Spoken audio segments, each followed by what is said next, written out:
Essa beira do rio você vai encontrar por toda a extensão lá de Pirapora, onde o rio vai começar a ser navegável é a partir desses pedregais. Olha o casario aqui, todas elas com portas altas, pé direito muito alto e mesmo sem chover, o pé direito é alto por causa do calor. Isso é interessante, então tem muita roda d'água já implantada na região para viabilizar a captação de água para as casas e para as lavouras. Aqui, processo de abastecimento de água. E o Rio São Francisco é o grande rio da unidade nacional. Em 3 meses eu vou percorrer até o final da navegação lá em Juazeiro. Era um trecho que tinha sido pensado pelo Pedro II e tinha sido certamente pensado pelo Oswaldo Cruz também. No fundo, o velho Oswaldo queria descobrir o Brasil. Ele queria descrever o novo Brasil. E aquela foi a entrada, né? E essa expedição foi feita no sentido de ver que futuro poderia haver para essa região e para as regiões que dependiam dessa região. E o Lutz, com aquela formidável, extraordinária capacidade que ele tinha, formação acadêmica, ele mexeu com tudo.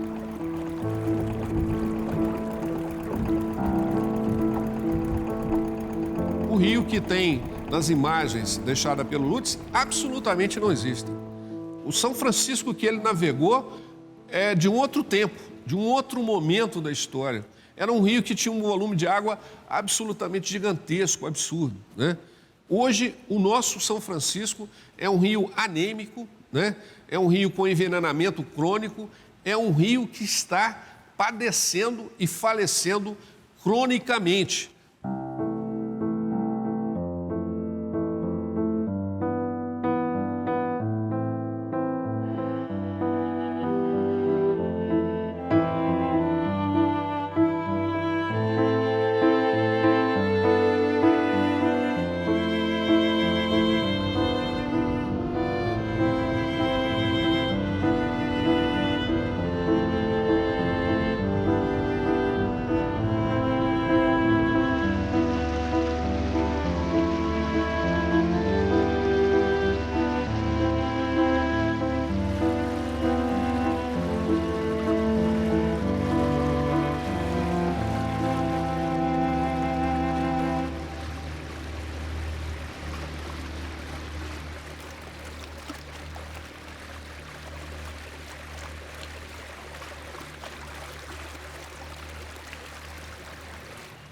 Então, lá na minha escola, começaram a chegar o pessoal que ia construir a barragem Sobradinho, né? Chegavam os técnicos, e como a escola era pública, então a gente tinha que ceder o espaço para fazer reunião, essas coisas todas. E aí oferecendo 1001, muita coisa boa que ia acontecer, preparando as pessoas, tentando convencer as pessoas para ir morar em Bom Jesus da Lapa, a quase 1000 quilômetros daqui. E lá ia ser interessante, tinha água, o pessoal ia plantar de irrigação, ia produzir muito bem. A barragem Sobradinho, para geração de energia, não previa a moradia, a continuidade das pessoas na borda do lago, para ter acesso à água. Ela previa limpar a área para dar lugar ao agronegócio. Quem ficou às margens do Lago Sobradinho foi na marra, né? Por resistência. E nós ficamos, minha família ficou. De repente veio a Chesso, falando que nós tínhamos que sair para uma da água que vinha essa barragem, né? Que nós não acreditávamos que o rio pudesse vir para desobrigar tanta gente como foi desobrigada. Antes da barragem chegar, 1 ano, nós saímos do nosso lugar. Veio uma lancha, pegou nós na nossa casa, o rio, fomos para Remanso. De Remanso estavam os ônibus. Parece que foi 18 ônibus, com gente de todos os lugares lá, de um lado e do outro do rio. Viemos nesses ônibus. Quando chegamos aqui, chegamos já, era mais ou menos às 10 horas da noite. Meu sentimento era de eu cair dentro d'água para morrer, porque eu não queria vir. Hoje a senhora está vendo o resultado aí, água de um pipa que de um ano para cá, bota aqui para a gente beber. Porque a água do canal, ninguém pode beber. É cheia de veneno, mata as coisas, jogam dentro, já tem achado gente morta dentro do canal. Hoje, muita gente ainda bebe dela, porque às vezes o pipa não passa em toda a casa e nem todo mundo pode comprar água. A maioria do povo aqui compra água da Lapa para beber, como eu mesmo já comprei muito. E a nossa vida aqui, de nenhuma pessoa que veio da barragem do Sobradinho, não foi o que falaram para nós que nós ia até aqui. Toda a vida sobrevivemos aí da Areia Grande. Uns cria gado, uns cria mais, outros cria menos. Cria o bode, outros cria mais a criação de ovinos. De tudo tem um pouco. Aí nós falamos assim, ó, a gente prefere ficar aqui mesmo, sem a ajuda do governo. Porque o Riacho Grande, ele era rico em água. Não a água corrente, mas você cavava, bastava você vir com uma cuia de cabaço, afastar a areia. A água minava. Se você viesse com a pá, com 50 bois, aí você metesse a pá, no mesmo instante você dava água àqueles bois, tudo. Não faltava água não, né? Numas partes, a água era doce, noutras era salobra. Mas que tudo servia para os animais e para o povo. Tinha lugar que a salina era aí, ó. E bem aqui a água, uma beleza para a gente beber, para lavar roupa, para tudo. Tinha tudo isso. Agora depois do lago, o sal, não sei o que foi, subiu que quando o lago volta que a gente cava, a água não tem quem aguente beber. De sal, até para os animais é ruim. Então nós tomamos água poluída. E aí a gente vê esses casos todos de doenças, a gente sabe, a fruta, a verdura, a maioria com veneno. Nós comemos veneno. Eu mesma passei um tempo, 4 anos, que só comia verdura. Nesses 4 anos comia verdura, comida saudável, o médico começou asmática, disse que para poder emagrecer tinha que comer, ficar boa da saúde. Terminei adoecendo, tive um câncer. Já tive câncer 2 vezes. Então, a maioria, todas as famílias têm casos de câncer. No final de 79 para começo de 80, aparece uma empresa do Rio de Janeiro e as famílias influentes aqui do município venderam, transformaram as posses velhas, antigas de terra, em hectares e mais hectares e venderam para esta empresa que veio do Rio de Janeiro por nome de Camaragibe. Aí usaram a força bruta, quiseram passar trator por cima de nós, contrataram uns pistoleiros com as armas pesadas e nos amedrontaram, atirando em nossos pés, tudo para isso, e nós demos a testa, resistimos aí nada. Até hoje tem gente que ainda não recebeu o título, mas uma maioria deste tempo recebeu, né? Aí nós fundamos uma associação de fundo de pasto. A gente quer o fundo de pasto para os animais pastarem e, sobretudo, para zelar por a mata, por a caatinga. Eu disse a você que não se rodava, meu jeito lembrava e você me esqueceu. Se arrependeu, sua fama conhece, vaqueiro padece pelo amor seu. Oh, mulher de gato, seu jeito parceiro, mexeu com o vaqueiro, e no de fronteira eu tô apaixonado. Oh,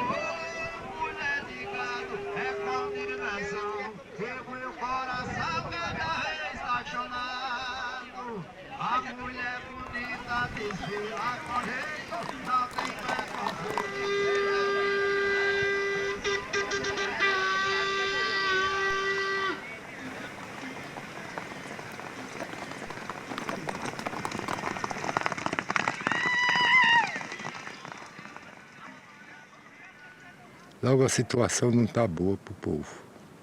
Sem chuva, os animais tudo ruim, sem condições nenhuma. Por Nossa Senhora, o que é que bicho pode comer aqui nessa terra? Aqui a nossa região é toda desse jeito. Quando cai a folha desse pau aí como embuzeiro, os bichos ainda aproveitam ali. E não nasceu um pé de pasto nem nada. E estamos com 7 anos nessa vida, de falta de chuva. Dá uma chuvinha assim que não resolve nada. Por aí estamos. Mas como gente é muito atrevido, e gente pobre, bicho é teimoso mesmo, graças a Deus nós vivemos. Aí, Não existe uma causa única para a crise que estamos vivendo. Nós temos a causa, com certeza, da falta de chuva, porque, de fato, temos menos precipitações do que anos anteriores, mas nós temos, sem dúvida alguma, contribuições para a situação atual de crise, as grandes causas de degradação que o São Francisco tem sofrido, com desmatamentos do cerrado fortes na região oeste para a produção agrícola. Só que com a crise hídrica, a solução tem sido a operação dos reservatórios de maneira diferente, reduzindo a quantidade de volume que Três Marias libera, então que liberava uma quantidade, libera hoje cada dia menos, e de Sobradinho, que liberava uma quantidade e cada dia está liberando menos. É uma questão apenas de matemática. Se a agricultura é a que mais consome água, de 75%, o agronegócio precisa ter restrição de uso agora, no momento. Não tenho a menor dúvida que essa é uma medida que tem que ser adotada.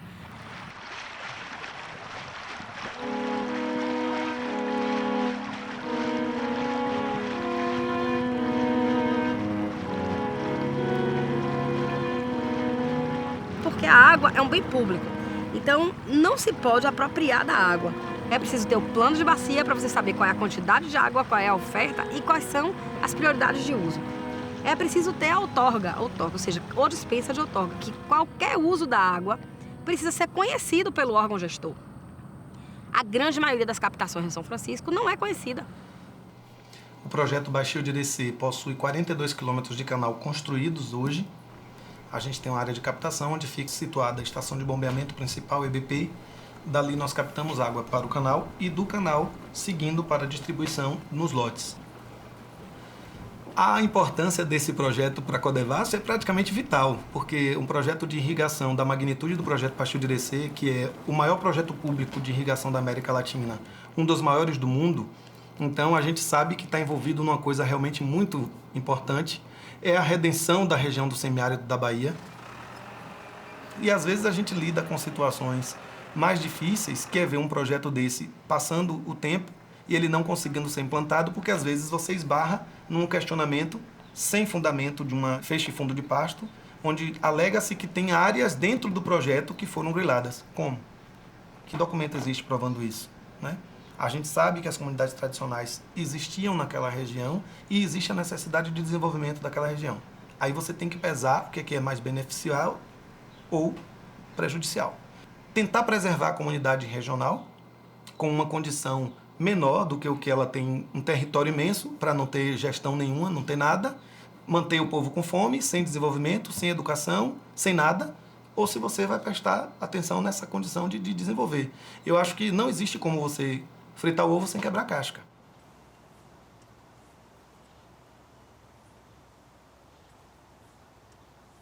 O que viabilizou a abertura e o cultivo do cerrado? Viabilizou por estudos de pessoas particulares, ligados também à Embrapa, que teve um papel fundamental nisso.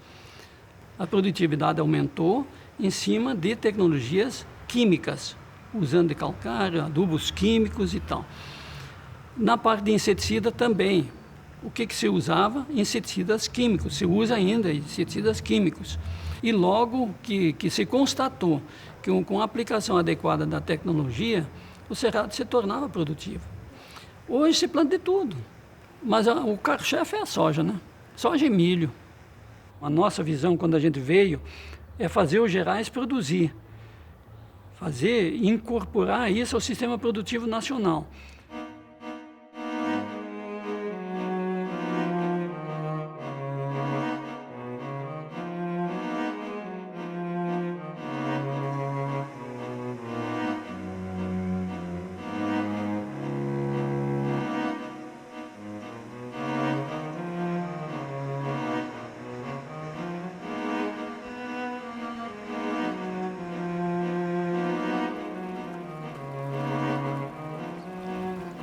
Vim pra cá, já tô com uns 20 anos que eu tô aqui. Pra mim, graças a Deus, é um projeto muito bom, muito importante. A gente não ganha dinheiro, porque ganhar dinheiro é muito difícil, porque tem muitas coisas que precisa a gente pagar. Se a gente não paga a energia direitinho, eles cortam e a gente fica sem poder trabalhar. Se não paga a água, não é porque não quer, porque a produção é pouca. Eles cortam e a gente fica parado. O menino meu tem um pouco de maracujá. E eu tenho 3 hectares de milho, está dentro do meu lote, mas eu arrendei a terra, eles preparam a terra, eles plantam e com a renda que eles me pagam, eu pago a água, a energia e luto para molhar direitinho. O milho sempre tem uma praga, uma lagarta no olho do milho, então eles batem muitos a preparo de veneno nos milhos. E em qualquer lavoura, né?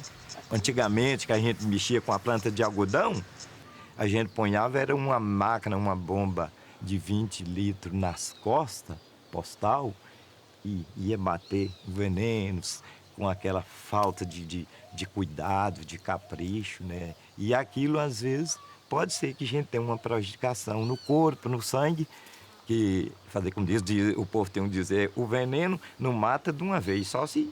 Mas ninguém não foi feito para isso, mas usando ele pode plenatar no suor, no sangue, conforme vem a idade da gente, igual muitos falam, né? Os médicos mesmo falam. Não tem como a gente dizer que há uso seguro de agrotóxicos, porque a gente não tem controle algum dos efeitos que isso pode causar. E a saúde? Nós já detectamos que a grande maioria dos profissionais de saúde não sabe lidar com essa temática dos agrotóxicos. Então, sempre nós podemos identificar que existe uma subnotificação dos problemas a que essas populações estão expostas, né, por conta do uso intensivo do agrotóxico na bacia do São Francisco. Eu sou cearense e tem há mais de 30 anos que a gente mora aqui em Casa Nova. Aí, quando a gente veio, a gente começou a mudar, trabalhar com agricultura de cebola, arroz, feijão, milho. Aí, depois, com o tempo, aí eu arrumei esse emprego aqui. Já vai fazer 15 anos, entrei aqui em 2002 e até hoje, graças a Deus, ainda estou aqui. Eu não vivo muito boa não, porque também já é a veúra, né? Eu trabalho muito, me levanto 4 horas da manhã, faço 4, 5 mamitas para meus irmãos ir para a roça, que eu não tenho mais mãe, não tenho mais pai, eu é quem sou por conta de tudo. E faço a minha mamita e venho para cá. 5 horas da tarde que eu chego em casa, vou fazer a mesma coisa, fazer janta, arrumar a casa, para no outro dia já tá tudo organizado, né? Vem dentro de 8 anos de idade, para quem tá dentro de 59 hoje, é correria, né?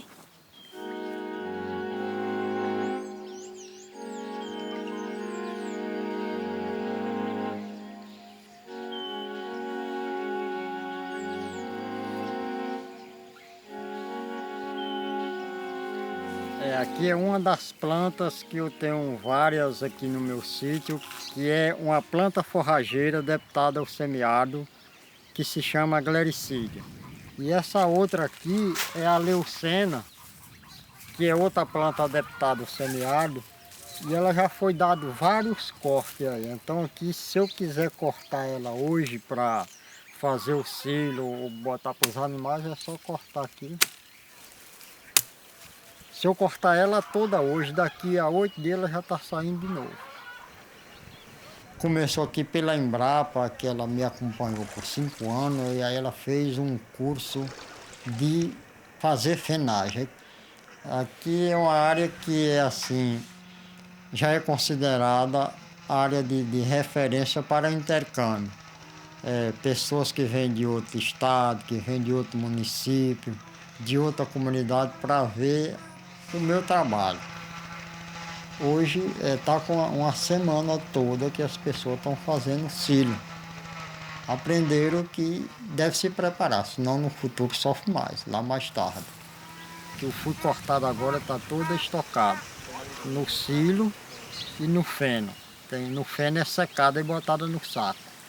E no silo é enterrado e botado na lona. Meu pai chegou aqui em 61, a água era difícil, que só era de chuva, quando chovia, quando secava. Aí tinha que ir para as cacimbas de mais longe, tirar lama, tirar areia, tomar água salgada, que estava até diarreia, dor de urina.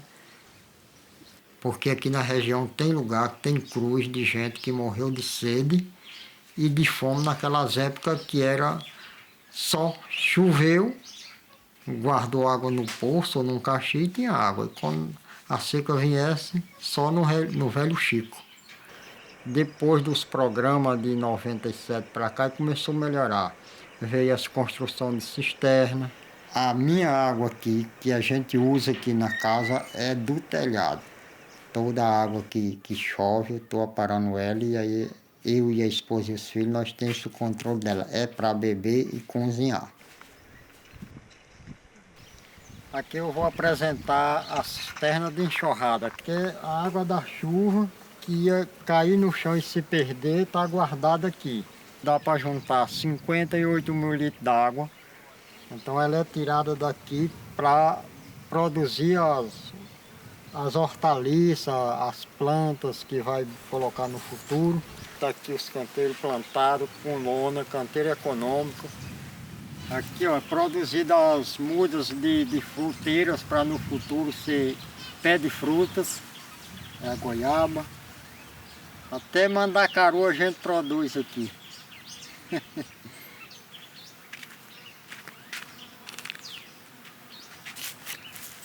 O mandacaru de boi, que a natureza plantou e as pessoas às vezes precisam, mas só lembra do coitado quando precisa, mas não lembra de plantar.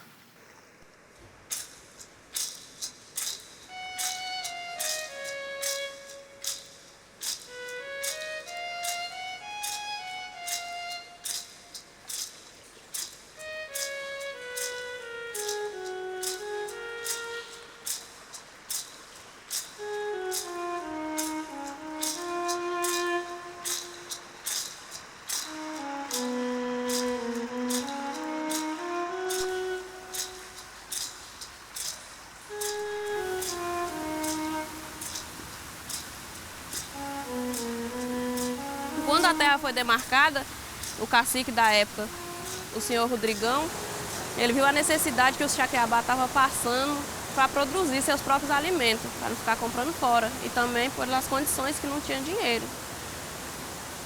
Esse açude foi construído em 3 etapas. Fizeram uma primeira represa nele, desviou o rio para um lado, aí depois para separar no meio.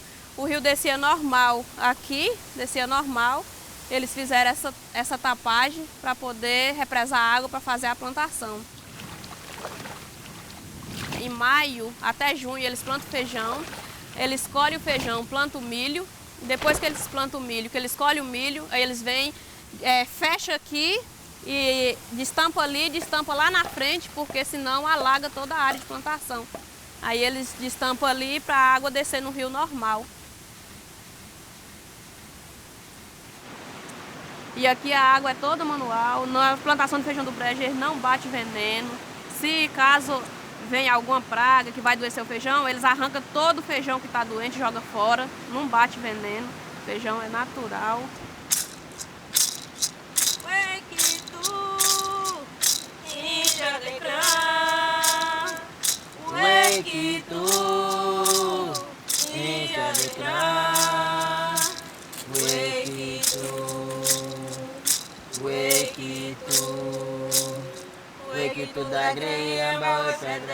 A reserva hoje ela está em torno de 36 aldeias e eles falam que essa terra foi doada inicialmente por Dom Pedro, né?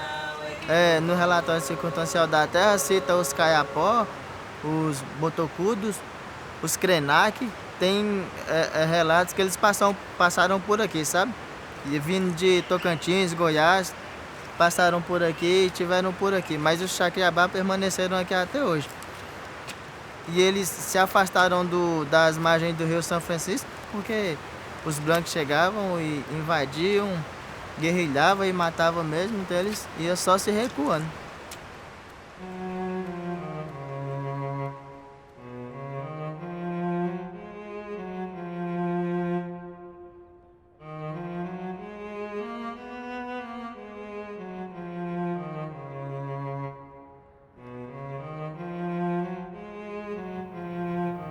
O nome Bom Jesus da Lapa é muito forte. O nome da cidade, a tradição que essa cidade tem. Na Semana Santa tem uma tradição muito forte das pessoas visitarem o Bom Jesus, de virem aqui fazer as penitências nesse morro, né? As margens do São Francisco, ela é predominantemente negra, que para onde os negros que estavam presos nas senzalas, que foram escravizados, fugiam. Eles não fugiam para qualquer lugar. Eles fugiam para os locais onde tinham água. Nós temos aqui em Bom Jesus da Lapa 10 comunidades quilombolas, né, certificadas pela Fundação Palmares. E nós temos apenas uma que é titulada pelo INCRA. A terra, a posse da terra já é deles, né? Eles já têm domínio sobre as terras. Depois que a Fundação Palmares concluiu o laudo antropológico, disse que nós éramos quilombola, aí por isso que ficou sendo a primeira. Depois que concluiu o laudo, aí a gente foi lutar pela regularização da terra. Então falou, tem que regularizar, demarcar e titular. Mas a gente tinha um juiz que fez o primeiro análise nessa comunidade e achava que nós tínhamos tudo para ganhar essa questão, mas ele falou com nós que ele pedia para nós uma coisa, que nós não confrontássemos com o fazendeiro, que ele provocasse a violência e nós fôssemos atender no nível que ele provocasse, acabando nós ia perder lideranças que era importante na comunidade e não tinha muita alegria nós chegar no fim e saber que morreu 10, 15 pessoas que era liderança por conta daquilo. Então era importante nós ter mais calma até chegar a essa conclusão. E foi isso que a gente fez. E hoje a gente está aí passando essa experiência para outras comunidades quilombolas e convivo em harmonia e assim, com grande respeito. A Bahia inteira tem esse respeito pela comunidade de Rio das Anjas, que viveu 17 anos de conflito, não foi só um ano, nem 6 meses, mas foi 17 anos. Aqui não tem um título no nome de uma pessoa, mas o título da terra é em nome da associação. E aí todo mundo usa, mas ninguém tem direito de vender. Aqui fala no próprio estatuto da associação que é vedado a questão da venda. A gente foi beneficiada com várias infraestruturas aqui na comunidade, porque na verdade nós morávamos em casa de taipa, aí veio as moradias, depois escola, veio energia, veio água, que não é ainda tá boa ainda, mas já tem na comunidade, e também casas comunitárias, escola de boa qualidade, nós podemos dizer que nós temos na comunidade, né? Então, para mim, o movimento quilombola é isso, é viver com dignidade. A roda é boa, a roda é boa, na brasileira a roda é boa. No Rio das Anjas a roda é boa. Na brasileira a roda é boa. Ô brasileira a roda é boa. Somos uma família descendente de quilombo há mais de 100 anos. E eu amo meu quilombo e morro no meu quilombo e não posso deixar meu quilombo por nada. Meu avô era poeta, ele fazia poesias em festa, né? Naquela época, quando casava um noivo, tinha as pessoas que iam fazer poesia que chama-se Alô. E aí ele foi, e aí eu achava bonito, gostava, e comecei a aprender, e por aí fui fazendo uns versos.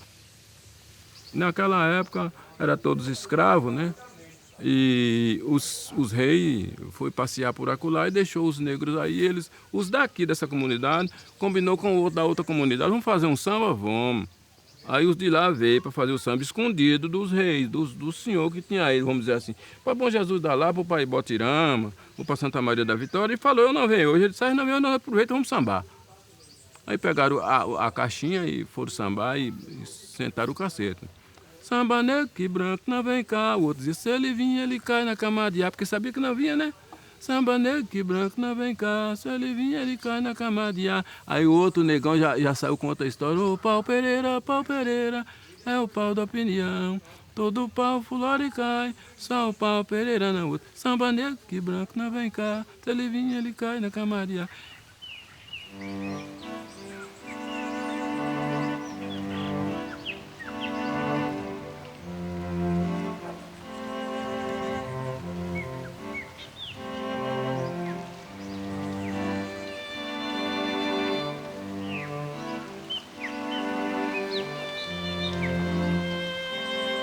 Eu me defino como um geraizeiro, porque eu vivo aqui, né?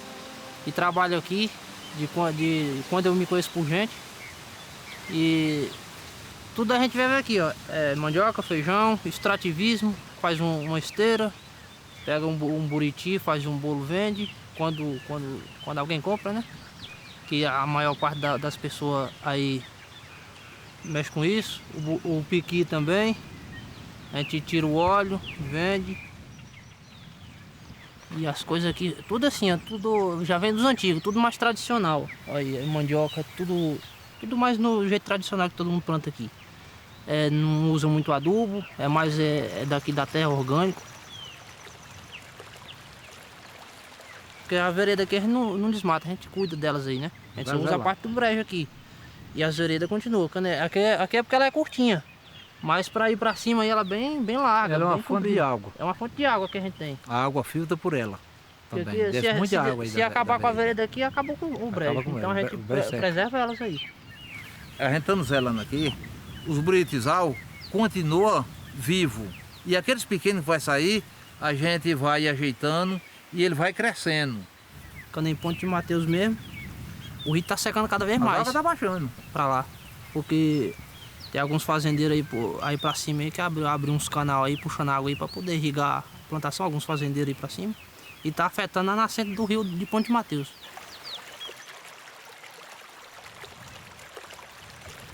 Porque no futuro, quando for mais na frente, se isso daqui secar, não vai beber água onde? Tem que zelar, né? Mas também a gente tem que zelar e tem que comer. Porque como é que a gente vive sem comer? Nós dependemos das duas coisas.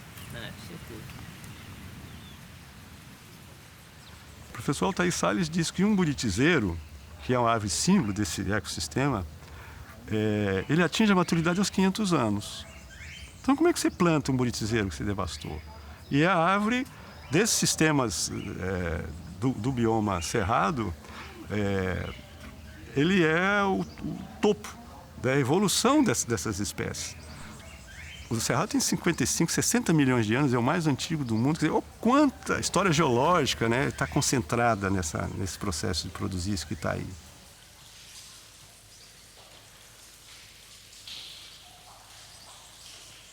Cerrado é aquela famosa mata invertida, né? Um terço está acima do solo, 2 terços para baixo, né? O aquífero Urucuia, que é uma espécie de esponja, não é? Que é capaz de reter essa água que vem da Amazônia, né? Hoje está mais claro, os rios voadores, e que aqui encontra um lugar de se concentrar e produzir as bacias hidrográficas, produzir o aquífero Urucuia com o areado, é que fazem boa parte dos rios do Planalto Central do Brasil, né? Então, essa supressão da mata e a intensificação da irrigação, não é? Você vê, eles estão na segunda fase da irrigação, se é que é a segunda, que deixa de só usar a água de superfície para usar a água do subsolo, né? Olha aqui, ó, tá vendo essas veias aqui? Aqui, ó. Isso aqui é o Rio São Francisco. É a água que eu bebo, o alimento que eu como. É o Rio São Francisco. Eu tenho o Rio São Francisco dentro de mim. O Rio São Francisco depende de cada nascente. Como as células, o corpo humano depende de cada célula. Cada nascente é importante, é vital. Logo que eu tomei consciência disso, a questão de 25 anos atrás, 30 anos atrás, eu dizia, mas eu não vou ver isso. Mas os futuros vão ver. Mas para minha surpresa eu estou vendo. O futuro veio muito mais rápido do que a gente podia imaginar. E assim como o sinal claro da decadência e da morte rápida chegou, também da morte, pode chegar a qualquer momento. A qualquer momento nós podemos ouvir na televisão, olha, em tal lugar assim, assim, se atravessa a pé enxuto o Rio São Francisco. E quando isso vier a acontecer, é sinal que o rio morreu. Sem o Cerrado não chega água aqui. Sem os Gerais não chega água aqui. E esse Gerais está praticamente debaixo das correntes do trator. O que ainda resta é fruto da resistência do povo das comunidades tradicionais. Nós acreditávamos que realmente o projeto de transposição tivesse como prioridade a dessedentação humana e animal, como é previsto na Constituição. Mas a prioridade do projeto de transposição, conforme está lá escrito, é garantir que haja água suficiente para os grandes empreendimentos agroindustriais, nacionais, transnacionais. Esse é o objetivo do projeto. Quando nós descobrimos isso, nós falamos, espera aí, não é por aí.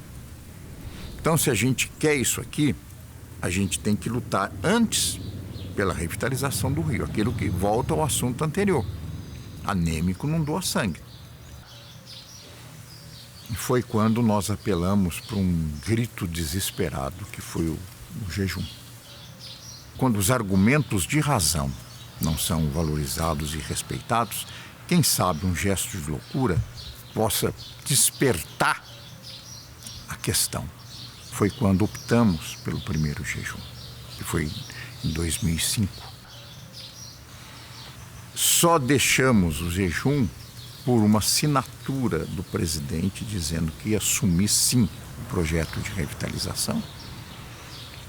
E depois, infelizmente, não houve a correspondência e foi quando então fizemos o segundo jejum em 2007. Então, manter o São Francisco vivo, moratória, para com isso. Nenhuma outra concessão de água para nenhuma outra empresa,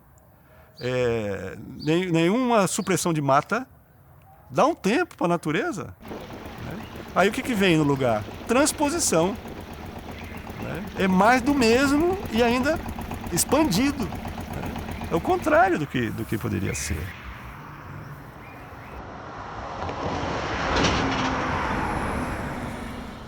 A fauna primitiva, natural do São Francisco, ela teve seus habitats destruídos, que são as lagoas marginais. Tanto a barragem de Sobradinho quanto a barragem de Três Marias foram um golpe na Piracema. A instalação de indústrias nas margens do rio, como o Grupo Votorantim e outros, o agrotóxico, o desmatamento, a retirada de água das lagoas marginais, lançamento de esgotos urbanos por empresas ligadas ao Estado, tudo isso foi destruindo a sobrevivência do povo da região. A epidemiologia media saúde e doença através de medidas negativas, de morte, de doença, media saúde. Nós dissemos, a volta do peixe é um indicador positivo de saúde. A qualidade ecossistêmica dos rios, a conservação da nossa flora e fauna, são indicadores positivos. Eu teria monitoramento físico, químico e outros, sociais. O ser humano é o bioindicador de saúde da bacia do Rio das Velhas. Então, as estatísticas de doenças poderiam refletir de várias formas essa situação. Quando eu penso na saúde comunitária, eu penso também dessa coisa de restabelecer vínculos, né? Essa saúde que perpassa não só alguém está doente, mas ele está doente por quê? Nós precisamos de buscar a cura coletiva.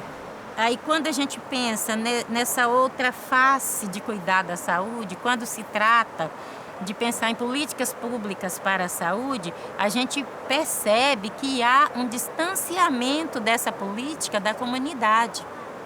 Né? As pessoas às vezes morrem porque não tiveram condição de fazer um exame no tempo certo, na hora certa, para cuidar de uma doença que consequentemente vai levar a um óbito. Então a gente tenta discutir nessa busca do empoderamento, principalmente das mulheres, dos conhecimentos tradicionais e desse cuidado, porque às vezes muita gente não está doente, ela está sofrida. E quando a comunidade está junto, a gente consegue detectar alguns sinais que promovem vida, então a gente investe nisso. Porque nós é uma comunidade. Às vezes minha roça deu a dele, não deu, que ele vai ficar sem comer. Não vai não, nós divide, todo mundo divide, entendeu? Nós somos daqui mesmo, nós vemos não saber de rir. O lugar que nós ficou mais, que da partir do dia que nós vimos que a gente podia conseguir alguma coisa, foi aqui, que tem 12 anos que a gente está nessa região aqui, nessa fazenda, Canabrava. Ocupando mesmo só a área também, que é a área da União, porque a outra parte lá que já pertence ao fazendeiro lá, porque essa área é da União, ela já não pertence ao fazendeiro. O fazendeiro, no caso, utiliza ela, mas sabendo que não é disso. Eu gosto daqui. Dá o que der, eu gosto daqui. É o que eu mais penso, é que Deus ajuda, que a gente nunca é de ir embora daqui. Aqui é minha vida. Gosto muito desse lugar aqui. Nossa, um dia que eu não vou na beira daquele rio ali, pra mim eu não tô feliz. E desde 4 horas, levanto 4 horas da manhã, fazendo serviço, pra mim ali não tem vontade de cama mais. Aí eu vou pro rio, vou pescar, mas os meninos, eles vão comigo. Quando vai uns, outros vai, a gente dá um lanche de rede, pega um peixinho, vem, limpa.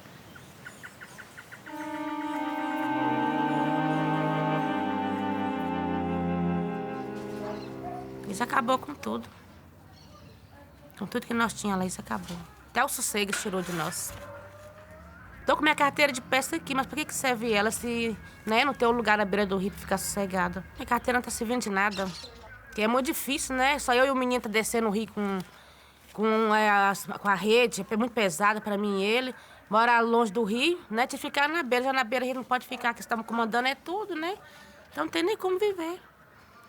No dia 17, chegaram um policial lá e pegaram e falaram para nós que nós tínhamos que sair imediatamente de lá e que não era para ter mais ninguém lá no nosso acampamento, que eles iam levar um caminhão, que ia pegar as coisas, mas pegar só despesa, imóvel e colocar num lugar. Que não teia, cachorro, galinha, animal nenhum carregava, não. E eu fiquei sabendo que o gado voltou e eles não deixam a gente ver o gado, às vezes o gado está precisando da gente, porque dá bicheira, pode cortar no arame, né? Porque eles queimou tudo e derrubou. Se nós tivéssemos ficado lá, acho que tinha acontecido coisa bem pior, que eles tinham matado a gente. O pior é que a gente não ia ter como correr, porque tinha levado criança. Tinha criança lá junto com a gente. Eu criei meus 7 filhos ali. Principalmente os menores, 3 menores, foi criado tudo ali. E eu toda a vida fui criado na beira do rio. Nasci dentro de um carro de boi, do barco, quando meu pai me pôs minha mãe lá no carro de boi, eu nasci. Então eu sou da beira do rio. Eu sou da beira. Eu não sei viver na cidade. Eu não sei. Eu também não. Não eu sei. gosto da roça. Nós rompemos uns 50 metros da Barranca do Rei, nós topou foi com a polícia. Cara, já logo tirou a arma e pôs a arma em nós e já tirando foto da gente e mandou pôr a mão na cabeça rapidão. Uma pessoa já com 53 anos. Na roça, a polícia mandar a pessoa colocar a mão na cabeça, tá certo. É segurança para eles, sim. Mas não daquela forma, né? Tratar as pessoas com mais educação, né? Bem melhor. Eu sou um cidadão, né? Perdi tudo que eu fiz, perdi meu barraco, minhas criação, tinha milho, tinha tudo, né? Aí, por covardia deles, aí eu perdi, né? E eu não perdi a minha vida que eu saí antes. Porque nós somos mais fracos e a corda só quebra do lado do mais fraco. Então agora nós precisamos de todo mundo, do apoio da justiça. Nós queremos justiça. Nós queremos justiça. E nós vamos conseguir. E nós vamos voltar para lá. Nós não vamos desistir, não.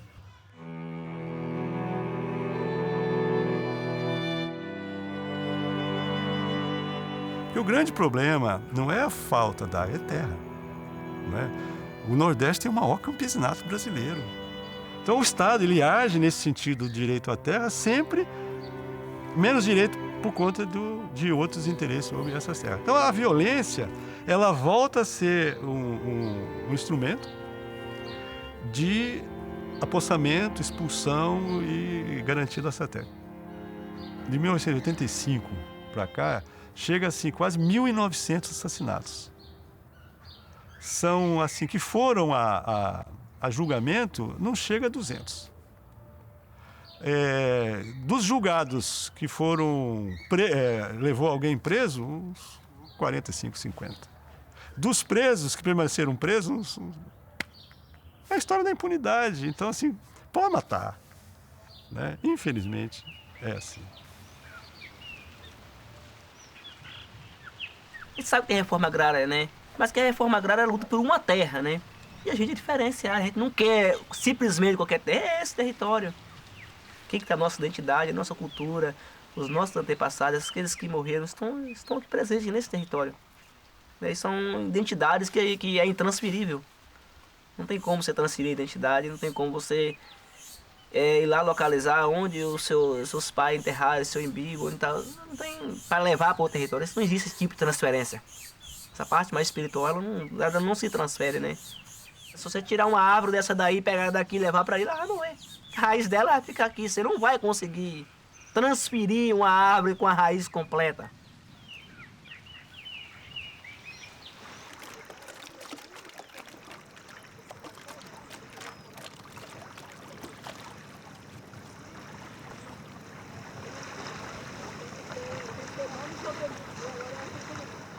Assim, com a morte do São Francisco, assim, com esse estado que ele está agora, a gente vai sofrendo junto, né?